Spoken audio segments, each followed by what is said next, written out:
नमस्कार. ॲडव्होकेट विकास पाटील शिरगावकर म्हणजे साताऱ्यातील सुप्रसिद्ध विधिज्ञ आणि समाजसेवेची तळमळ असणारे बहुआयामी व्यक्तिमत्व.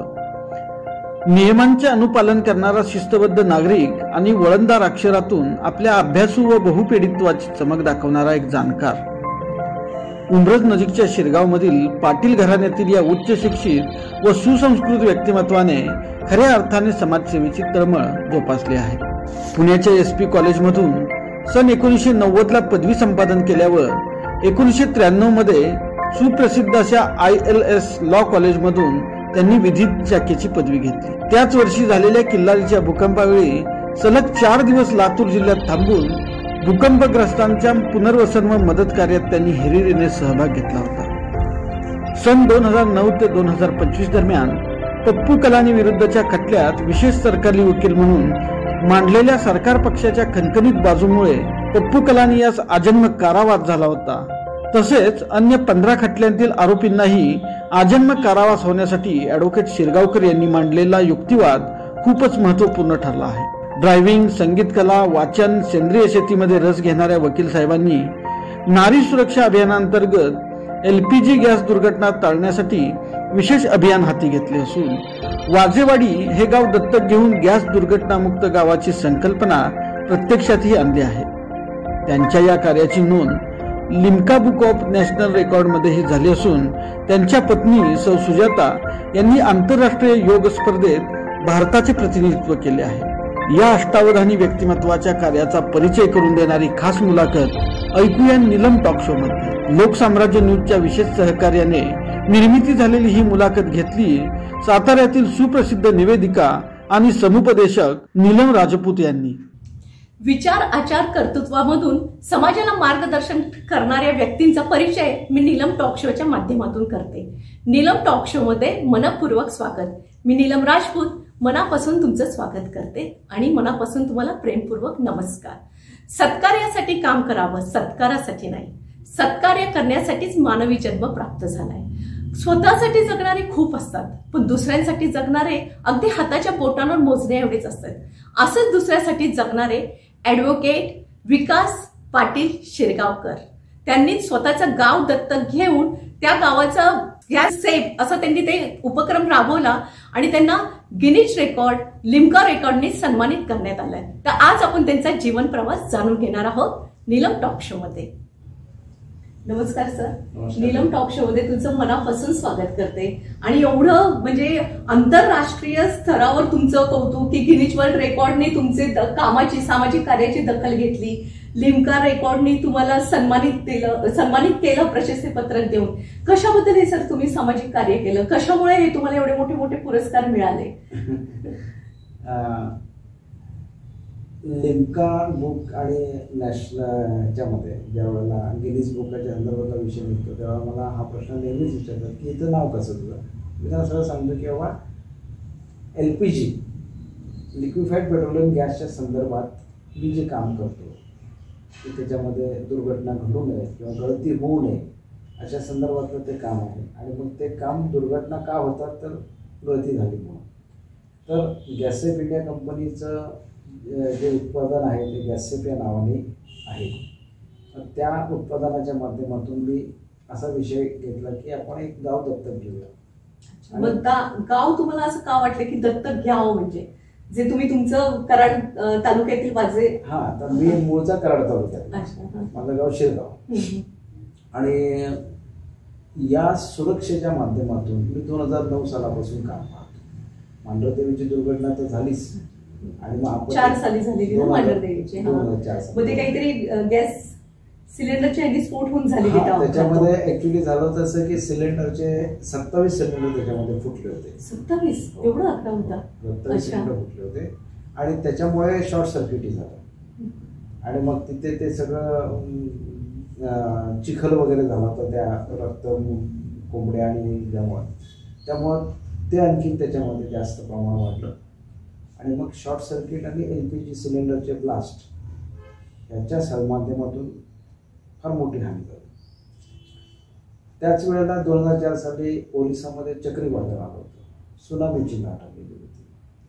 आणि मग ह्या सगळ्या दुर्घटना विचारात घेऊन तत्कालीन केंद्र सरकार 2004 साली जे होतं त्यांनी याच्या सगळ्या गोष्टीचा अभ्यास करायला केला आणि मग असं लक्षात आलं की मानवनिर्मित दुर्घटना की ज्या टाळता येतात ज्याला प्रतिबंध घालता येतो, नैसर्गिक दुर्घटनेमध्ये आपण कसं वाचायचा हा विषय विचारात घेतला आणि तसा कायदा बनवला आणि तो कायदा संपूर्ण भारतामध्ये लागू झाला. म्हणजे जम्मू काश्मीर सुद्धा राज्य येतं आणि मग त्याच्या माध्यमातून ज्या वेळेला हा विषय 2005 साली संपूर्ण भारतात लागला त्यावेळेला मी वकील म्हणून काम करत होतो. आता त्यावेळेला मी सहाय्यक सरकारी वकील म्हणून काम करत होतो आणि मग हा कायदा ज्या वेळेला मी वाचायला घेतला त्यावेळेला असं माझ्या लक्षात आलं की या कायद्याचं पालनच होत नाही आहे. म्हणजे दर एक दिवसाआड म्हणजे भारतामध्ये आम्ही केलेला सर्वे असं सांगतो की दर 18 तासांनी भारतामध्ये कुठं ना कुठं तरी LPGचा ब्लास्ट किंवा शॉर्ट सर्किट होऊन आग लागतात आणि दुर्घटना घडतात, जीवित आणि वित्त होतं. मग हे ज्यावेळेला मी ह्याचा सगळा वाचन केलं, अभ्यास केला तर माझ्या लक्षात आलं की हा कायदा अस्तित्वात आहे पण त्याचं पालनच केलं जात नाही. आणि मग अशा वेळेला मग मी असा विचार केला की आपण 2009 साली नागरी सुरक्षा अभियानाअंतर्गत हे काम करतोय आणि लोकांच्या घरापर्यंत आपण पोहोचतोय गॅस सेफ्टीच्या माध्यमातून. देशाची संपत्तीचं बचत होते, लोकांच्या घराची सुरक्षा होते. या सगळ्या गोष्टीचा ज्या वेळेला मी विचार केला आणि मग मी 2017 साली आपले पंतप्रधान साहेबांना मी पत्र पाठवलं मोदी सरांना आणि त्याच्यामध्ये ऑफकोर्स ते मी मराठीत पाठवलं कारण साहेबांना मराठी थोडं समजत असेल आणि मी महाराष्ट्राचा मराठी माझी मातृभाषा मला ते जाती म्हणून मी मराठीत पत्र पाठवलं आणि त्याच्यामध्ये असा उल्लेख केला की आपत्ती व्यवस्थापन कायदा 2005 अन्वये मानवनिर्मित दुर्घटना टाळणाऱ्या जी काही यंत्रणा आहे त्याला सुरक्षा यंत्रणा म्हणतात त्याची अंमलबजावणी झाली पाहिजे. आणि मग मी त्याच्यामध्ये थोडासा असा विषय घेतला की 4 चाकी वाहन असेल त्याच्यामध्ये सेफ्टी बेल्ट असल्याशिवाय त्याला परमिशन मिळत नाही.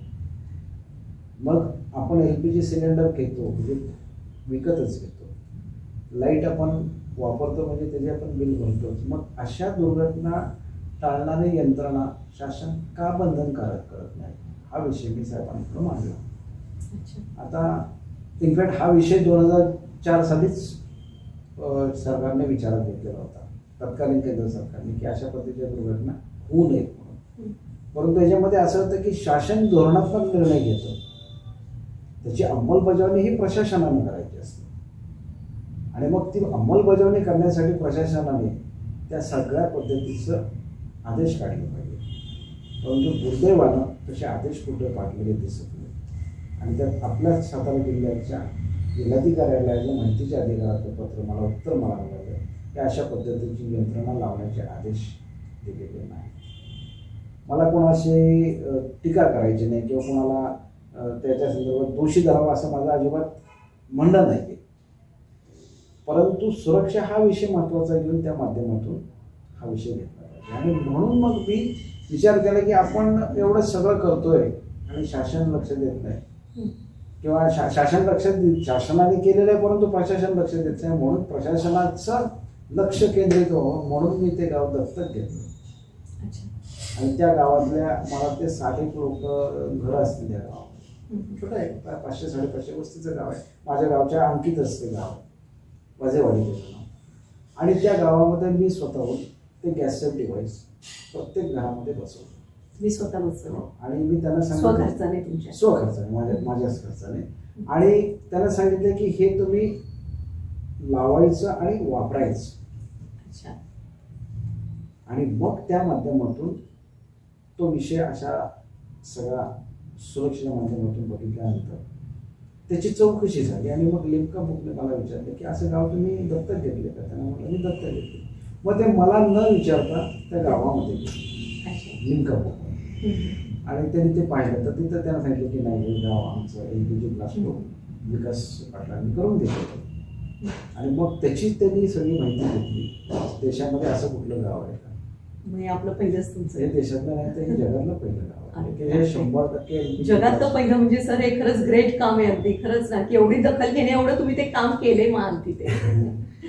आणि मग आता काय झालं की प्रत्येक शेतकरी कुटुंबाचा तह आहे 15 कोटीचा इन्शुरन्स न्यू इंडिया कंपनीच्या माध्यमातून निघाला. त्याचा विमा कधीच करावा लागतो असं ते काम आहे.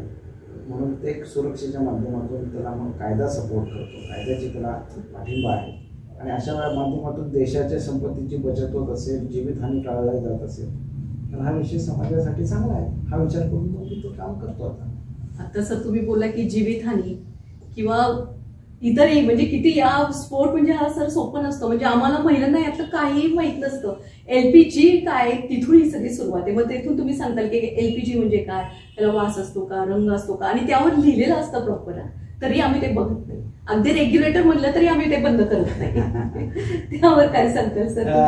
आता मुळात LPG म्हणजे त्याला LPG म्हणतात एवढंच लोकांना माहिती आहे. LPG म्हणजे लिक्विफाईड पेट्रोलियम गॅस, म्हणजे वायू रूपातला गॅस हा द्रव रूपामध्ये मोठ्या प्रमाणावरती दबाव करून त्या सिलेंडरमध्ये भरलेला असतो. आणि तो जो रेग्युलेटर त्याच्यावरती बसतो तो रेग्युलाइज करत असतो.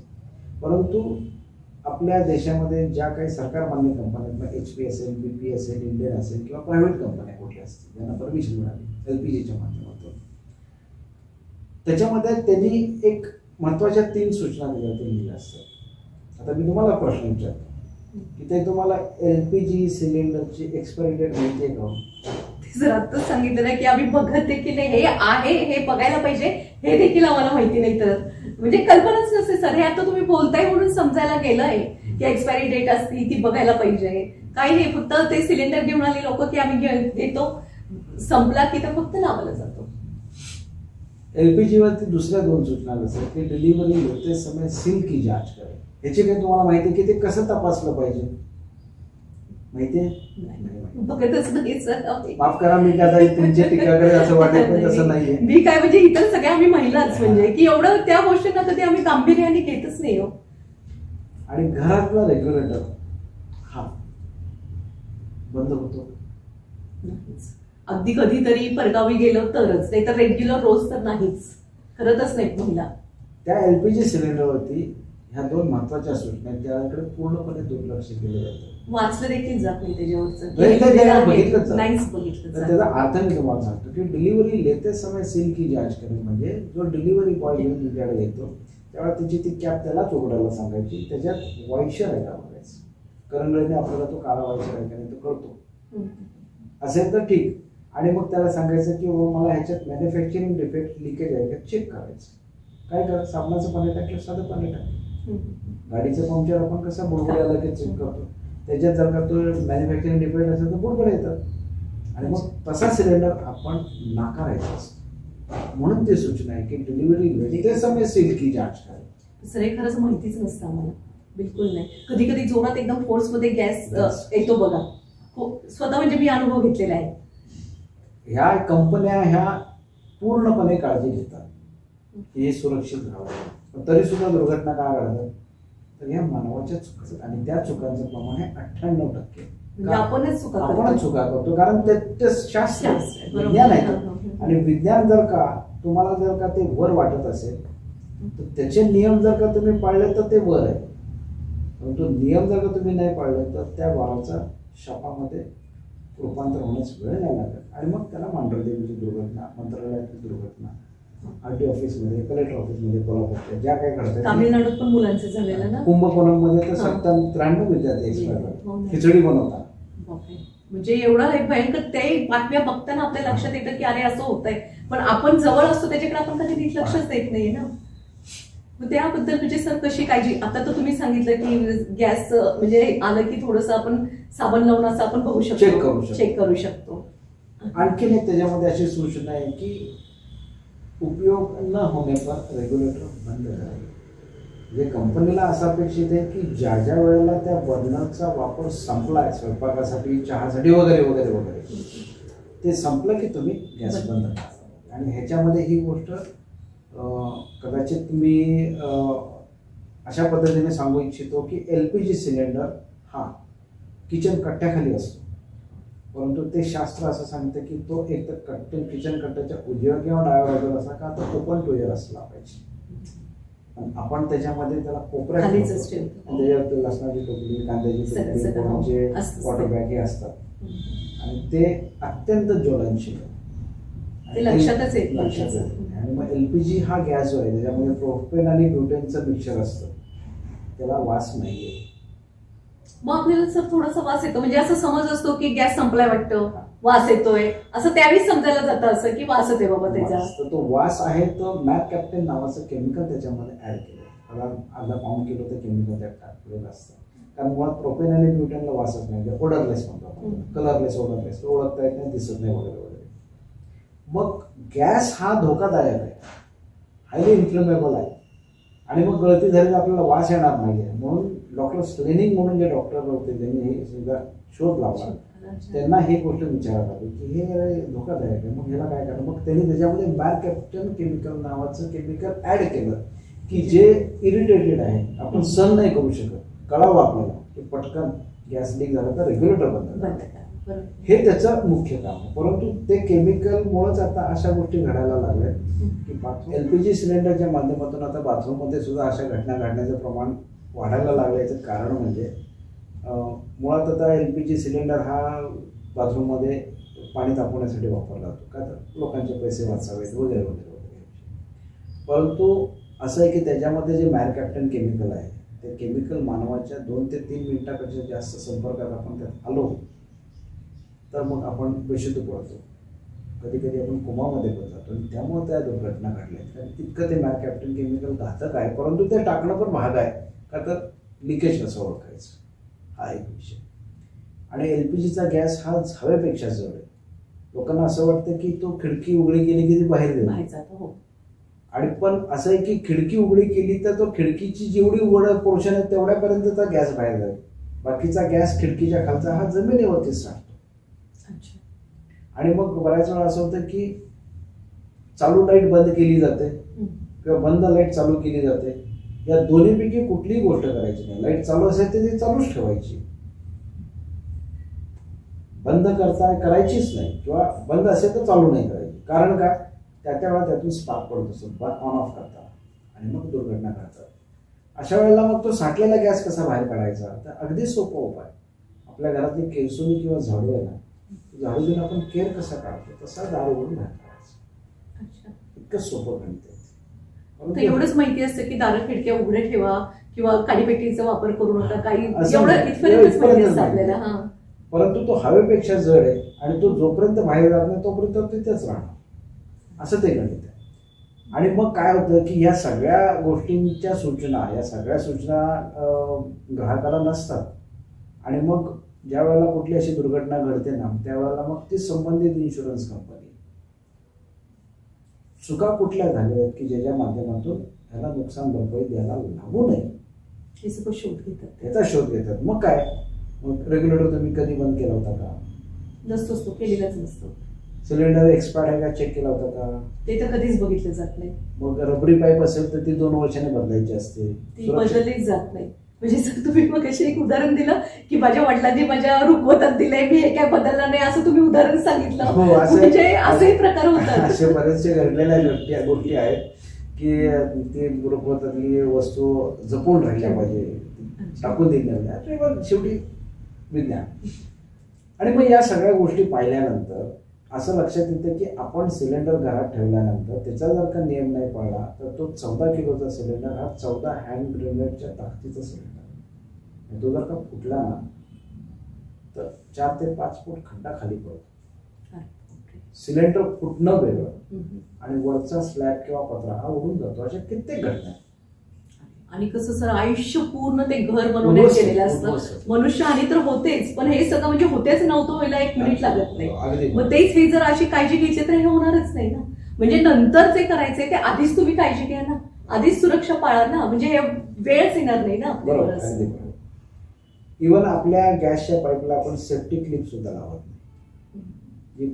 10-15 रुपयाची गोष्ट आहे. जिथे गॅसची पाईप आपण लावतो तिथं ती क्लिप लावली पाहिजे आणि जिथे रेग्युलेटर जोडलेलं आहे तिथं लावली पाहिजे. तेही तपासणी केली जाते की तुम्ही क्लिप का नाही लावली, तुमचा क्लेम नाव. एवढं पण बघितलं हे मी माझ्या वकिलीच्या माध्यमातून मी केलेला अभ्यास आहे. माझ्या माहितीप्रमाणे भारतामध्ये किती लोकांना नुकसान भरपाई मिळाली असेल असं वाचायला मिळालं नाही की LPGची दुर्घटना घडली आणि त्याला एवढं हे दिलं गेलं, काय दिलं गेलं, नुकसान भरपाई, असं वाचनात नाही. एनिवे, परंतु आता विषय असा आहे की कोणावरती टीका करण्यापेक्षा आपण नियमांचं पालन करणं आवश्यक आहे. आणि त्या नियमांचं पालन करण्यासाठी मग ज्या काय पद्धती आपत्ती व्यवस्थापन कायद्याने सुरक्षेच्या माध्यमातून दिले आहेत त्याचा वापर केला पाहिजे. मग सागरी वादा करता धरून चलो की शासनाला ते मॅन्डेटरी केले, वादा करता धरून चलो की आहेत, पण ते वापरात ठेवण्याची जबाबदारी सुद्धा एंड कस्टमरची. तुमच्या घरात डिव्हाइस आलं तर ते नुसतं आणून ठेवायचं नाही, ते लावायचं, वापरायचं, असा तो नियम सांगतो. असा तो आपत्ती व्यवस्थापन कायदा आहे. आपत्ती व्यवस्थापन सर तुम्ही बोलला की सरांचा एवढ्या वर्षाचा अनुभव आहे, वकिलीतला तर आहेच हे अनुभव, पण सर मला एक थोडंसं म्हणजे तुम्ही सरकारी होता, सरकारी वकील, खाजगी वकील म्हणजे सगळ्याच तुम्ही प्रॅक्टिस केलेली आहे सर, त्याबद्दल थोडंसं सांगा ना, कारण एवढा अनुभव आहे त्यांचा, अभ्यास आहे म्हणून ते एवढे बोलू शकतात, आपल्याला सांगू शकतात. मी मूळचा ऍक्च्युली बचाव पक्षाचा फौजदारी वकील, आणि 2000 साली मी त्याच्यामध्ये सहाय्यक सरकारी वकील म्हणून नेमणूक झाली. अभयसिंह महाराजांनी माझ्यासाठी रेकमेंडेशन दिलं होतं आणि मग त्या पद्धतीनं मग मी माझ्या बचाव पक्षाचं काम बंद करून सरकार पक्षातर्फे काम करायला सुरुवात केली. आणि मग ते 2011 मी सहाय्यक सरकारी वकील म्हणून काम केलं. आणि 2011 साली त्यावेळेचे मुख्यमंत्री माननीय पृथ्वीराज चव्हाण यांनी माझी 3 वर्षासाठी नेमणूक केली. इनफॅक्ट माझी टोटल 6 वर्षाची मी अपॉइंटमेंट होती. आणि मग त्या काळामध्ये मग मी ह्या केसेस सगळ्या चालवल्या. पप्पू कलानीची केस, पप्पू कलानीची, हा ते सर त्याबद्दल सांगा की दाऊदची पप्पू कलानी केस, की त्या तिथून म्हणजे कसं काय, त्यात तुम्ही कसं काय तुमचा निर्णय दिला वगैरे, काय त्यावर काय काम केलं? ऍक्च्युली पप्पू कलानीच्या केसमध्ये माझे सिनियर, ज्यांना मी गुरु मानतो, ते ॲडव्होकेट भास्करराव गिरवेचे, त्यांनी त्याच्यामध्ये ते विशेष सरकारी वकील म्हणून त्यांची अपॉइंटमेंट. सर आता तुम्ही त्या कदम सरांचं नाव काढलं, त्या कदम सरच ना, की त्याबद्दल थोडंसं मला सर विचारायचंय तुम्हाला, की आयुष्यातनं दिसताना सगळ्या गोष्टी खूप सोप्या असतात, पण त्या मागे इतकं की एक ऍक्सिडेंट होतो आणि आयुष्य बदलतं. तसंच सरांचं झालेलं आहे, विकास सरांचं, की त्यांचा कदम सरांबरोबर बॉम्बेला जाताना सर ऍक्सिडेंट झालेलं ना, आणि सर कोमामध्ये गेलेले, की म्हणजे अगदी शाश्वती खूप कमी होती सरांची, पण त्यांचं नशीब बलवत्तर म्हणून सर आज हे आपल्याला एवढं सांगू शकतं की त्यांच्या स्वतःवर वेळ आली की माणूस अंतःकरणापासून सांगू शकतो की त्यांना वास येत नाहीये आणि तोंडाला चव कळत नाही. मग त्यांना असं त्याचं गांभीर्य समजलं की समजा गॅस जर हा लिकेज झाला, वास आला तर आपल्याला कळत नाहीये, मग हे समजायचं कसं, म्हणून त्याच्यावर ह्यांनी पुढचं आयुष्यात एक काम म्हणजे स्वतःची वकिली पण सांभाळली आणि या ह्याच्यावर पण ते मोठ्या प्रमाणात काम करतात. तर सर त्याबद्दल सांगा तुम्ही. काय झालं की 2008 साली आम्ही कल्याणवरून मुंबईहून परत येतो, मी माझे सर आम्ही येत होतो, आणि मग आमचा शिरवळ इथे अपघात झाला. आता तो अपघात झाला, कसा झाला हा खोलात जायला झाला काय, त्या अपघातामध्ये ज्या वेळेला मी शुद्धीवर आलो त्यावेळेला मला असं कळलं की आपल्याला चव लागत नाही आणि वास येत नाही. आणि मग ट्रीटमेंट झाल्यानंतर 10 दिवस मी ॲडमिट होतो रुबी हॉस्पिटलमध्ये. नंतर मी गावी आलो. गावी आल्यानंतर मला त्यातनं रिकवर व्हायला एक 6-1 महिने लागले. 6-1 महिन्यानंतर मला असं जाणवायला लागलं की आपल्याला कुठल्याच गोष्टीचा वास येत नाही, चव येत नाही, ते आज ना उद्या येईल, आज ना उद्या येईल असं मला वाटत होतं. मग मी पुन्हा जाऊन डॉक्टरांशी डिस्कस केलं की बाबा हे असं असं होतंय, काय. तर त्यांनी मग मला सांगितलं की तुझ्या त्या सेल्स सगळ्या डॅमेज आहेत, त्यामुळे तुला आता वास काही येणार नाही. असं करत असताना मी असंच अभ्यास करत असताना मला असं लक्षात आलं की LPGच्या माध्यमातून जी गळती होते ती आपण ओळखू नाही शकत, का तर आपल्याला वासच नाही येत आणि दुर्घटना घडणारच गळती झाली तर. आणि बाय बर्थ असे पण कित्येक जण जन्माला येतात की ज्यांना वास सुद्धा येत नाही, अशा पण जन्माला आलेली मुलं आहेत. मग ह्याचा मी अभ्यास करत करत मी असं एक नेटवरती शोधत बसलो की अशी कुठली यंत्रणा आहे का की गळती होत असताना automatic gas supply shut off झाला पाहिजे. आणि मग हा मी अभ्यास करत असताना मला त्या गॅसेफ इंडिया कंपनीची माहिती मला झाली. मी स्वतः जाऊन त्या कंपनीमध्ये जाऊन माहिती घेतली, पाहिलं सगळं, आणि एकंदरीत त्या सगळ्या गोष्टी पाहिल्यानंतर मला कंपनीकडूनच विचारणार आलं की तुम्ही आमच्यासाठी कायदेशीर सल्लागार म्हणून काम करणार का. त्याचं प्रात्यक्षिक त्यांनी मला दाखवल्यानंतर ते प्रात्यक्षिक पाहिल्यानंतर मीच स्वतः पहिल्यांदा दाखवलं की तुम्ही माझ्यासमोर ती गॅसची पाईप कापणार, त्याला काडीपेटी लावणार, ब्लास्टच होणार नाही, असं कसं काय करताय तुम्ही. मग त्यांनी ते मला विश्वास दिला. म्हणजे पहा तुम्ही. मी पाहिलं आणि पाहिल्यानंतर माझ्या लक्षात आलं की हा विषय संपूर्ण समाजामध्ये प्रत्येक घरासाठी आवश्यक आहे. खरंच आवश्यक. नारी सुरक्षा अभियान तुम्ही म्हणताय, खरं इतकी मोठी गोष्ट आहे सर की सगळं खूप म्हणजे तुमचे खरंच हे जास्तीत जास्त लोकांपर्यंत हा खरंच कार्यक्रम पोहोचला पाहिजे. सरांनी इतकी चांगली माहिती सांगितली आहे की खरंच त्याचं म्हणजे सर आता तुम्ही सांगताना पाईप ती आता आपण नंतर दाखवणारच आहोत की सर काय ते दाखवतात, आपल्याला कळेल ते नक्की काय ते. आणि मग त्या माध्यमातून मग आम्ही अशी कामाला सुरुवात केली. गॅस ऑफ इंडिया कंपनीचा मी कायदेशीर सल्लागार आहे. ती या भागामध्ये या सुरक्षेच्या LPG कामामध्ये पहिली कंपनी आहे. आणि त्या कंपनीचं जे उत्पादन आहे त्याला आंतरराष्ट्रीय मानांकन आहे आणि मुंबई उच्च न्यायालयाने त्याला परवानगी पण दिलेली. त्यामुळं माझं या ठिकाणी एक निवेदन राहील की असं डिव्हाइस वापरणाऱ्यांच्या घरामध्ये जर का LPGच्या कुठल्याही डीलरच्या माध्यमातून जर का ऑब्जेक्शन आलं तर त्यांना फक्त एवढंच म्हणायचं की मुंबई उच्च न्यायालयाचा आदेश मी मान्य करणार नाही, आपत्ती व्यवस्थापन कायदा मला मान्य नाही, एवढं फक्त ते लिहून देतात का, एवढीच फक्त विचारणा करायची की ज्यांच्या घरात हे डिव्हाइस वापरात आहेत. कारण ते लोक हे डिव्हाइस काढायला लावतात का, तर त्यांना माहिती आहे की हे डिव्हाइस गॅसची बचत करते. असं पण आहे त्याच्यामध्ये. कारण ते डिव्हाइस लावल्यानंतर तुमचा सिलेंडर जर का महिन्याकाठी 30 दिवसामध्ये जो संपणार असेल, कारण असा अपेक्षित आहे की 5 जणांचं कुटुंब आहे आणि महिन्याकाठी तो सिलेंडर पुरावा, का तर पगाराचा विषय खरेदी करायला असावं असं ते गणित आहे. मग अशा वेळेला किमान 5 दिवस तरी तो दिवस जास्त त्याचे जात आहेत, किंवा जास्तच जात आहेत, तर मी 5 दिवस पकडू तर वर्षाचे सिलेंडर झाले 12. 5 दिवस वाढले तर 12 पंचेचाळीस 2 सिलेंडरची बचत आहे. आणि त्या माध्यमातून ते घर तह हयात 15 कोटी रुपयांसाठी सुरक्षित आहे असं ते घडतं. आणि मग अशा पद्धतीने या सगळ्या गोष्टी पाहिल्यानंतर सुरक्षा हा विषय अत्यंत महत्त्वाचा येतो. कारण सरसलामत पगडी पचास असा विषय आहे. असा तो विषय. सर पप्पू कलानीबद्दल पप्पू कलानीच्या केसमध्ये ॲक्च्युली ज्यावेळेला कदम सरांचा अपघाती मृत्यू झाला त्याच्यानंतर शासनानं मला विचारलं की या केसमध्ये तुम्ही कदम साहेबांबरोबर ते जात होता, अभ्यास करत होता, तुम्हाला ही केस माहिती आहे, तर तुमची ती केस चालवायची इच्छा आहे का. आणि मग मला विचारल्यानंतर मी सरांना साहेब शासनावर सांगितलं माझी तयारी, मी काय केस चालवला ते आहे. आणि मग ती केस मी 2009 सालापासून सुरुवात केली. इनफॅक्ट ती ॲक्च्युली 2000 सालापासून सुरू झाली.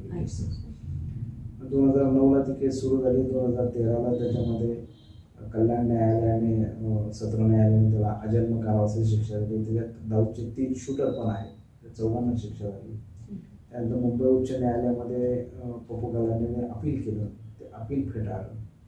त्या अपिलावरती पुन्हा पप्पू कलानीने सुप्रीम कोर्टामध्ये अपील केलं शिक्षेच्या विरुद्ध, तेही फेटाळलं. आणि अशा पद्धतीनं कल्याण सत्र न्यायालय, मुंबई उच्च न्यायालय आणि सर्वोच्च न्यायालयामध्ये तो निकाल कायम झालेला आहे आणि ते आजही शिक्षा बघतात. म्हणजे अनुभवाचे सर बोले तुमचे एक आयुष्यात, म्हणजे मला महिलांबद्दल आता तुम्ही सुरक्षा वगैरे, पण कधी कधी अशा केसेस घडल्यात का आयुष्यात की तुम्हाला अनुभव येत गेले की कसे, म्हणजे काही काही वेळेस दिसताना एक असते बाजू आणि असताना वेगळीच असते. म्हणजे हा असा एक माझा अनुभव आला. थोडस बोलणं त्याला भाग पडतंय किंवा पडावं लागेल असं म्हणायचं कारण नाही, परंतु ही गोष्ट कायद्यानं मान्य केली, तो निकाल कोर्टाने दिलेला. केंद्रात केस झालेली होती. ऑफकोर्स माझं असं स्पष्ट मत आहे की खरोखर गुन्हा झाला असेल तशा पद्धतीचा तर त्यात गुन्हेगाराला शासनाने व्हायला पाहिजे. परंतु ह्या केसमध्ये जेव्हा मी सगळा अभ्यास केला, त्या केसमध्ये 28 साक्षीदार तपासले होते सरकार पक्षाने, एकही साक्षीदार फुटलं नाही.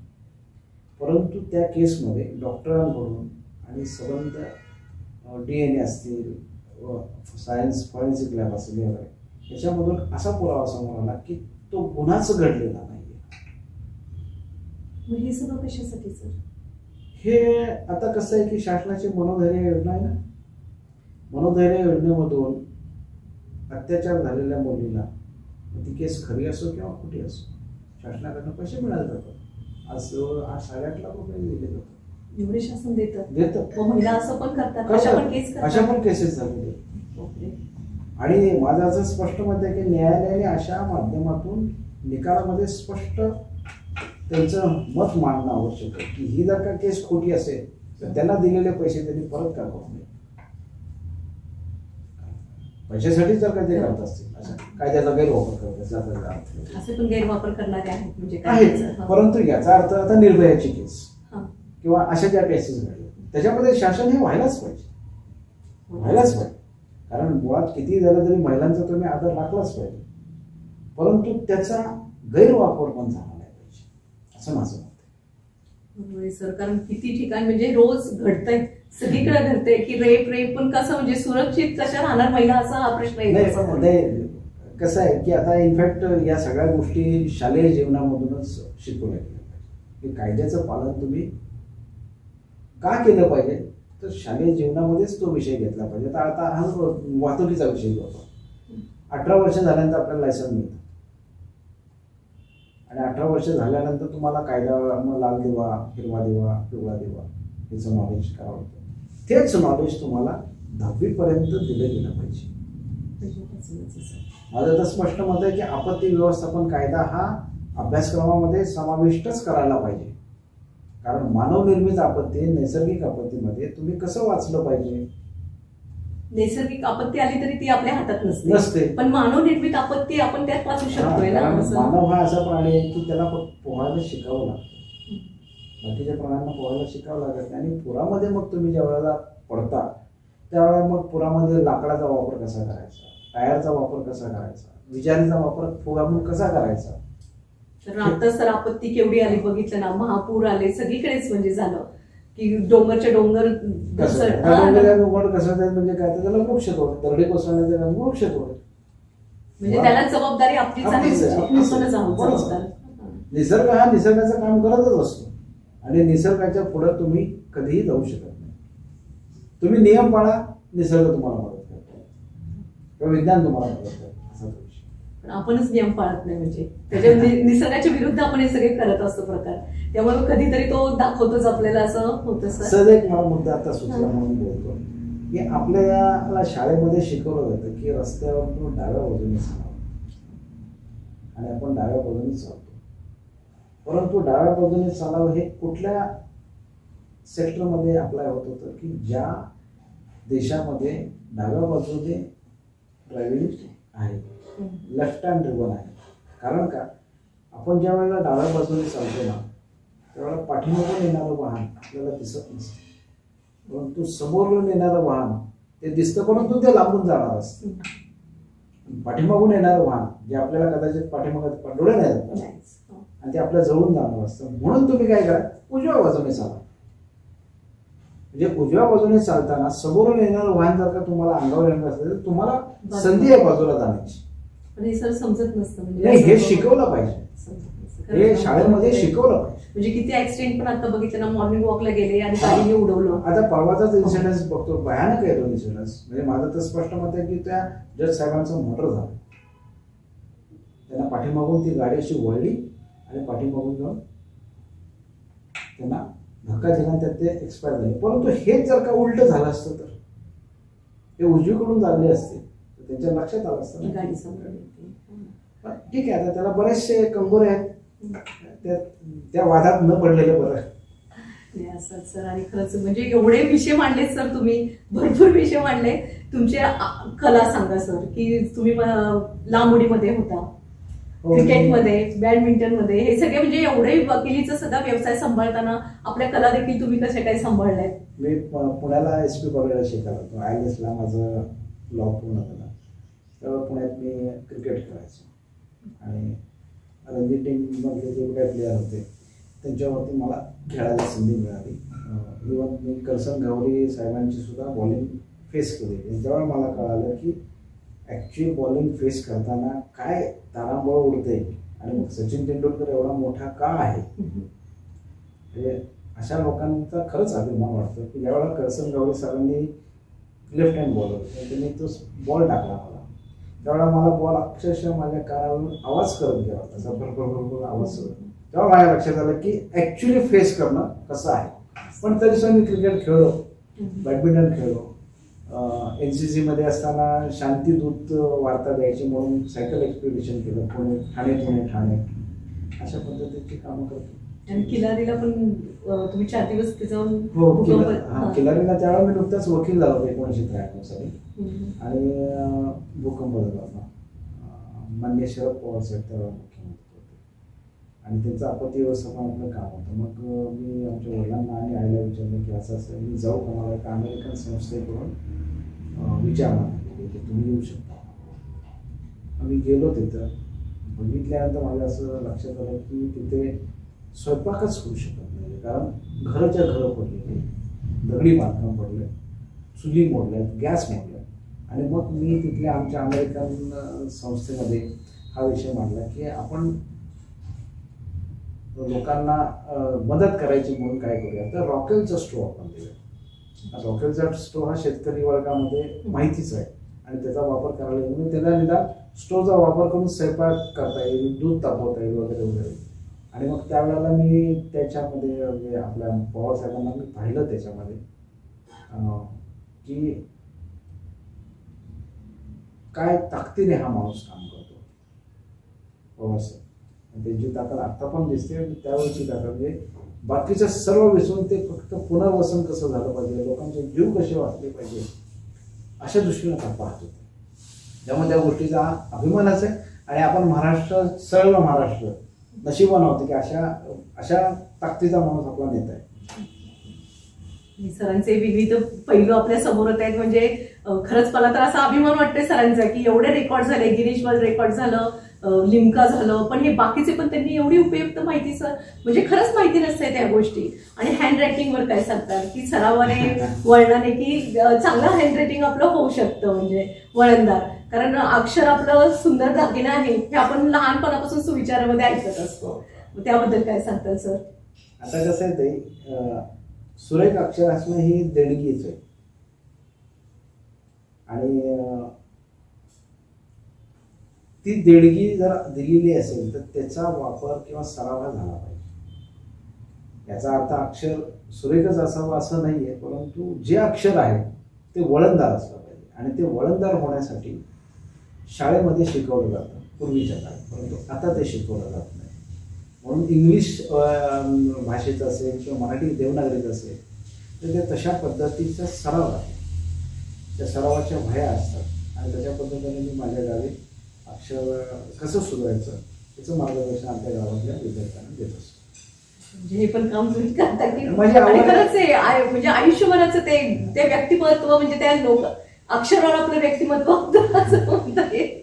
नाही सर, खूपच छान. म्हणजे अक्षर सरांचं आपण दाखवणार आहोत. सरांनी लिहिलेलं राष्ट्रगीत लिहिलं ना सर, ते दाखवणार आहोत आपण. काय माझ्या राष्ट्रगीत रवींद्रनाथ टागोर साहेबांचं लिहिलेलं आहे. ऍक्च्युली एक थोडासा मुद्दा मला इथं आला म्हणून सांगतो. राष्ट्रगीत आणि राष्ट्रीय गीत हे काय, ह्याचा फरक अजून काही लोकांना किंवा विद्यार्थ्यांना कळत नाही. राष्ट्रगीत म्हणजे ज्याला नॅशनल अँथम म्हणतो ते राष्ट्रगीत, जनगण मन आदी ते राष्ट्रगीत आहे. आणि वंदे मातरम हे राष्ट्रीय गीत आहे. National song and national anthem असा तो विषय. आणि मग शाळेमध्ये आम्ही जनगण मन म्हणायचो आणि वंदे मातरम म्हणायचो. पण आज क्वचितच पाहायला मिळतं असं. शाळेत त्यावेळी शिकवलं जातं. खूप छान माहिती सांगताय सर. आपण ते दाखवायचं गॅसचं कारण आता दाखवतात आपण भीती, आपल्याला भीती नसेल तर मी दाखवतो. सर, गॅस गळती होऊ नये म्हणजे याची सुरक्षा कशी घ्यायची तुम्ही सांगा. ठीक आहे, अतिशय चांगला प्रश्न आहे आणि सर्वांशी निगडीत आहे. हा LPG सिलेंडर आहे, लिक्विफाईड पेट्रोलियम गॅस. आणि हा गॅस ज्यावेळेला घरी येतो त्यावेळेला आपण ह्याचं सील चेक करायचं असतं. आणि सील चेक करताना ते कसं करायचं ह्याची मी माहिती देतो. ह्याची जी कॅप आहे सेफ्टी कॅप म्हणतात, सेफ्टी क्लिप म्हणतात कॅप. ही कॅप काढताना अशा पद्धतीने काढायची, हे लगेच निघतं. आणि याच्यामध्ये वायशर येतो तो चेक करायचा. आणि पाणी टाकून बुडबुडे येत असतील तर तो घ्यायचा नाही, नाकारायचा. त्याचबरोबर ती ही शोल्डर रिंग आहे आणि ह्या शोल्डर प्लेट आहेत. या शोल्डर प्लेटच्या आतल्या बाजूला एका पट्टीवरती सांकेतिक भाषेमध्ये त्या कंपनीने त्याची हायड्रोस्टॅटिक टेस्ट म्हणजे आपल्या भाषेमध्ये एक्सपायरी डेट त्याच्यावर नमूद असते. आणि गॅस सिलेंडर रूल्स जो आहे त्याच्याप्रमाणे जर एक्सपायर्ड सिलेंडर असेल तर तो स्वीकारायचा नसतो, परंतु लोकांना माहितीच नसतं. आता हे तुम्ही सांगताय सर इथं आतल्या बाजूला असतं, आतल्या बाजूला इथे ह्या मी मुद्दामून एक्सपायर झालेला सिलेंडर आणले की लोकांना कळलं पाहिजे की एक्सपायरी डेट म्हणजे काय. हे 15 त्यावर दिलेलं आहे. तर याच्यामध्ये C15 हा आकडा लिहिलेला आहे. सी ही सांकेतिक भाषा आहे. सांकेतिक भाषामध्ये कशी ओळखायची तर या प्लेटवरती ABCD या 4 अल्फाबेट पैकी एक कुठलं तरी अल्फाबेट असतं आणि वर्षाचे 12 महिने त्याच्यामध्ये काउंट केले असतात. ए असेल तर जानेवारी फेब्रुवारी मार्च, बी एप्रिल मे जून, सी जुलै ऑगस्ट सप्टेंबर आणि डी ऑक्टोबर नोव्हेंबर डिसेंबर असे 12 महिने त्याच्यात वर्ग केले. आणि पुढे जो आकडा लिहिलेला आहे ते वर्ष. आता हे 15 म्हणजे हा 2015 आहे, म्हणजे हा सिलेंडर एक्सपायर्ड आहे. परंतु बऱ्याचशा वेळेला काही घरांमध्ये C21च्या आतले सुद्धा सिलेंडर येतात, म्हणजे A21 येईल, B21 येईल. अशा वेळेला तो मंथ पाहिल्यानंतर लक्षात येतं की आपण कुठल्या महिन्यात आहोत.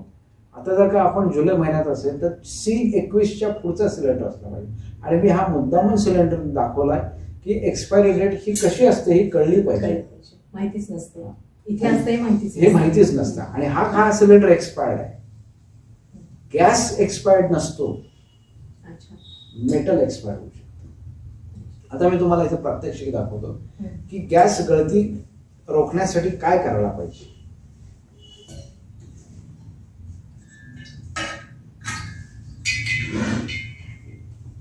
गॅस सेफ इंडिया कंपनीचं हे डिव्हाइस आहे. It is called as a gas safe device. हे याच्यावरती जसं रेग्युलेटर बसतो तसं बसवायचं आहे. रेग्युलेटर बसवायची अगदी सोपी पद्धत आहे. हा नॉब ऑफ करायचा की हे बटन आतमध्ये येतं, क्लिप. लोक बऱ्याच वेळेला रेग्युलेटर बसलं की असं ते हलवतात, हे करतात. तसं नाही. तर त्याचं जे कॅप आहे ती जर का व्यवस्थित फिरली तर समजायचं की व्यवस्थित बसलं. कॅप ही जर का नॉब नाही फिरला तर तो व्यवस्थित बसले. सेम पद्धत हे पण ऑन केलेलं आहे, परंतु यातून गॅस बाहेर येत नाही. आता तुम्हाला मी दाखवतो, ते तुम्ही काळीपेटी, कारण मी गॅसची शेगडी रेग्युलेटर पण ऑन केलं, हे पण डिव्हाइस ऑन केलं. गॅस येत नाहीये. लावा. पेटलेलं नाही का तर गॅस ऑन नाहीये. आता तो बंद आहे का. आता हे निडल आहे इथे बघा, मीटर आहे, हा काटा खाली आहे. आता मी त्याला 2दा कमांड देतो. कमांड दिल्यानंतर हा काटा वरती आला बघा ते वरती आला काटा. म्हणजे तो या टाकीमध्ये किती गॅस शिल्लक आहे हे दाखवतो. गॅस किती शिल्लक आहे समजते आपल्याला. परंतु हा गॅस जर का लीक झाला असेल तर रेग्युलेटर गॅस सप्लाय बंद नाही करत. आता तुम्ही काळीपेटी पेटवा आणि मी ही बोट उघडतो, आपण बघू काय होतं. पेटवा.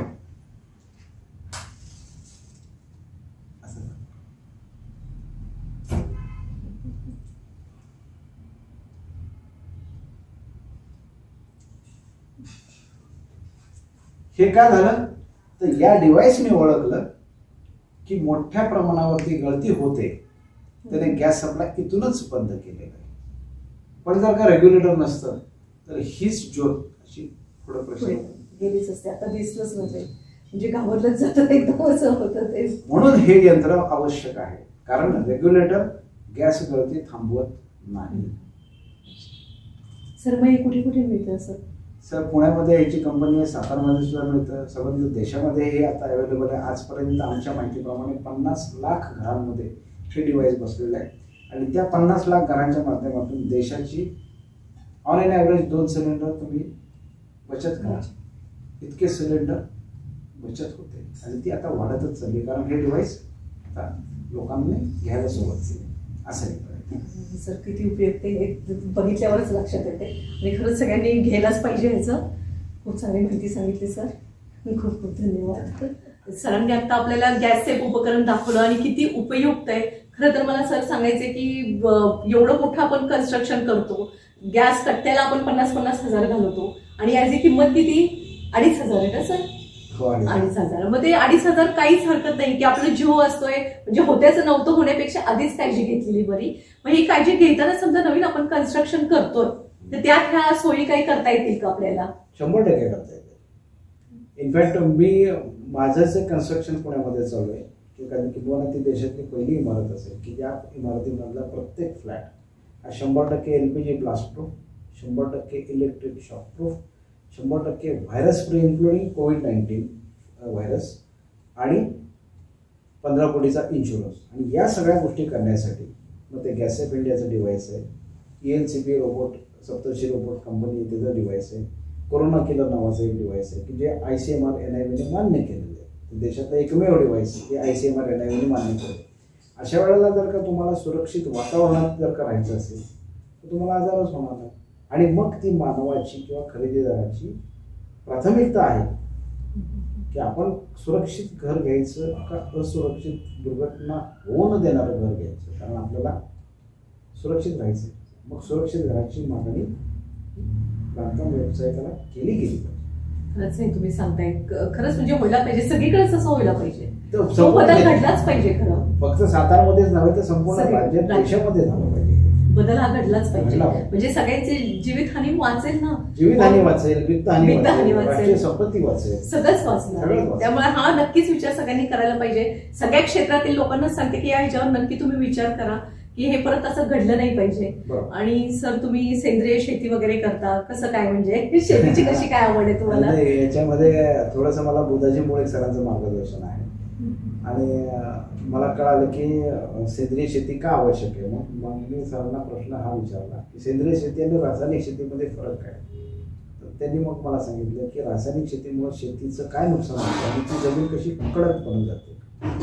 मग असा विषय निघाल्यानंतर म्हटलं की छत्रपती शिवाजी महाराजांच्या काळात सुद्धा लोखंड होतं.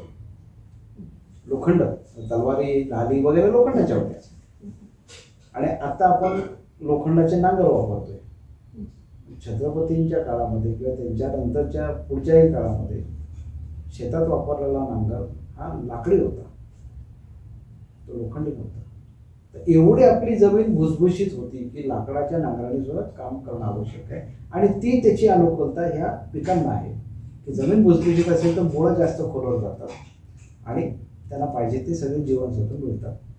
आणि म्हणून मग मी रासायनिक सेंद्रिय शेतीच्या माध्यमातून थोडासा विचार थांबवला आणि सेंद्रिय शेतीमध्ये उतरलो. गावी माझ्या सेंद्रिय शेतीमध्ये मी पुरस्कार आहे.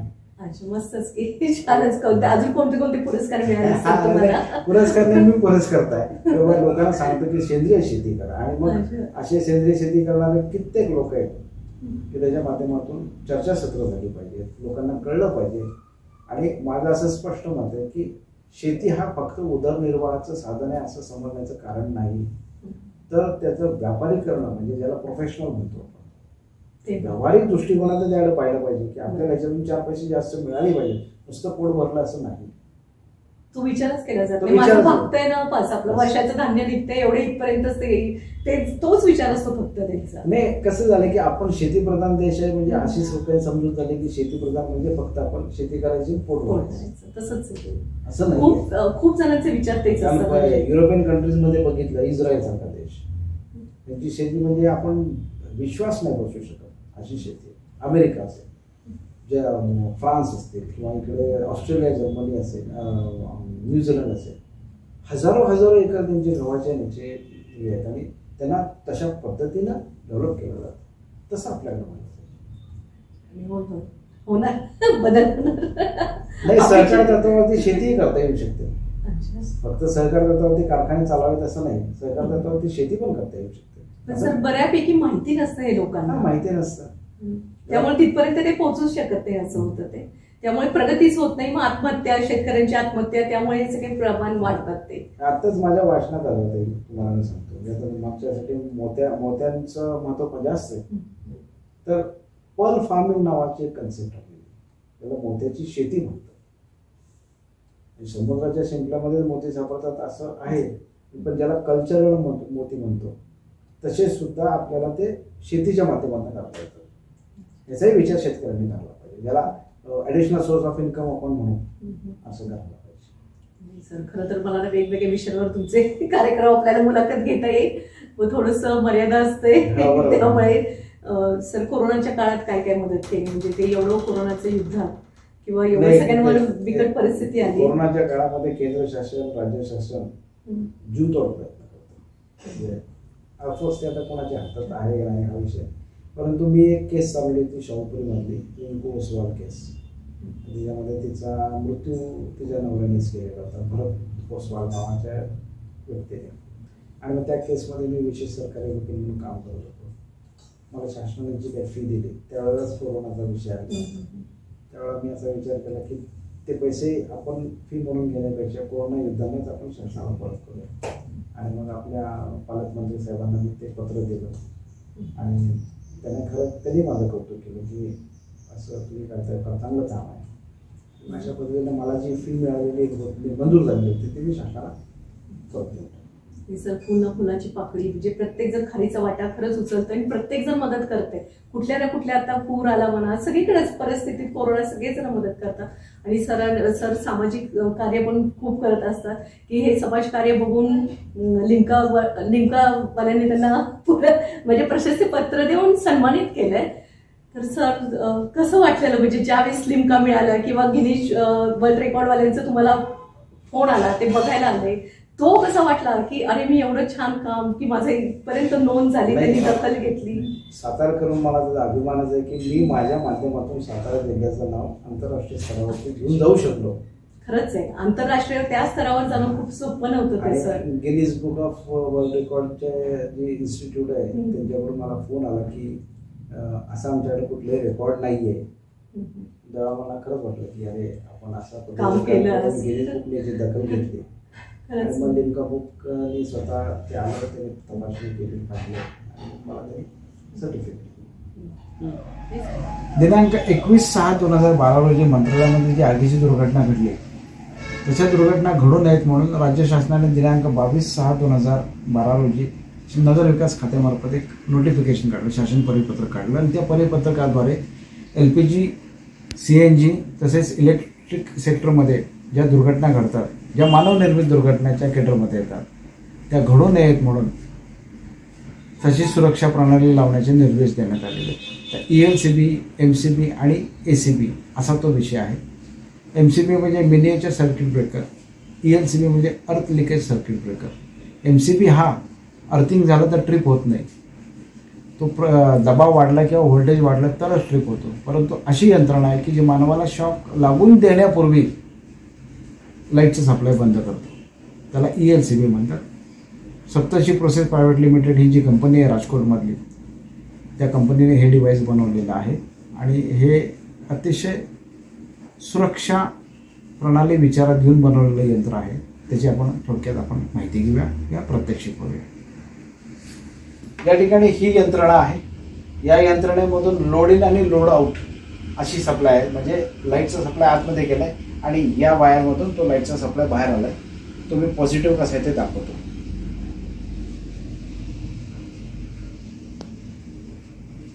आता फास्टेस्ट कंडक्टर म्हणून लाईटचं कुठलं पकडायचं म्हटलं तर पाणी असतं. आणि बऱ्याचशा दुर्घटना शेतकऱ्यांच्या बाबतीत या पाण्यातून वीज प्रवाह आल्यामुळं घडलेल्या आहेत, जीवितहानी झालेली आहे. अशा वेळेला हे यंत्र कसं काम करतं, सिंगल फेज आणि 3 फेजमध्ये.